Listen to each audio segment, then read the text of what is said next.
Welcome to our channel. Today we how to enable adding your banking account to Yodlee step by step clearly. To begin, open the Yodlee application on your device.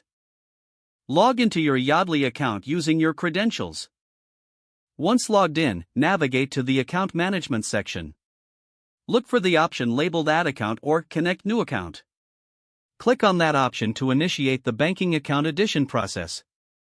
You will see a list of supported financial institutions. Scroll through the list or use the search bar to find your bank. Select your bank from the list provided. After selecting your bank, click on the Continue button. You will be prompted to enter your banking credentials. Input your username and password for your bank account. If your bank uses two-factor authentication, follow the prompts to verify your identity. Once verified, Yodlee will begin to connect to your banking account. This may take a few moments, so please be patient.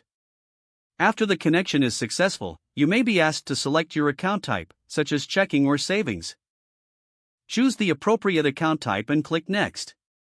Review the information provided by Yodlee to ensure accuracy. Once confirmed, click on the Finish or Done button. Your banking account should now be successfully linked to Yodlee. You can now start managing your finances directly through the app. If you encounter any issues, refer to Yodlee's help section for troubleshooting tips. Congratulations, you have successfully added your banking account to Yodlee. If the page does not load, refresh the browser or try again in a private or incognito window. Make sure you are using the correct email address, then retype it carefully to avoid small typos. If your password is not accepted, use the reset option and create a new strong password you can remember. Check your spam folder for verification or security emails, then complete any requested confirmation steps.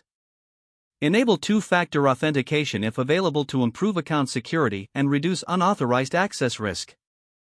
After signing in, review your profile details so your contact information and settings are accurate and current.